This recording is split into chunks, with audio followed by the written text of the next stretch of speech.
భారత్ మాతా key జై. జై శ్రీరామ్.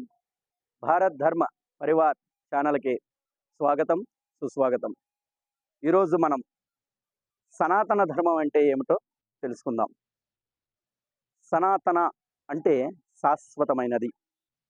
ధర్మం అంటే ఎన్ని కాలాలు మారినా మారనిది ఏదైనా ఉంది అంటే అది ధర్మం. అందుకే సనాతన ధర్మం అంటే శాశ్వతమైనటువంటి ధర్మం అని అంటారు. సనాతన ధర్మం ఆది అంతము లేనిది. హిందుత్వం అనేది ఒక మతం కాదు, ఇది సనాతన ధర్మం.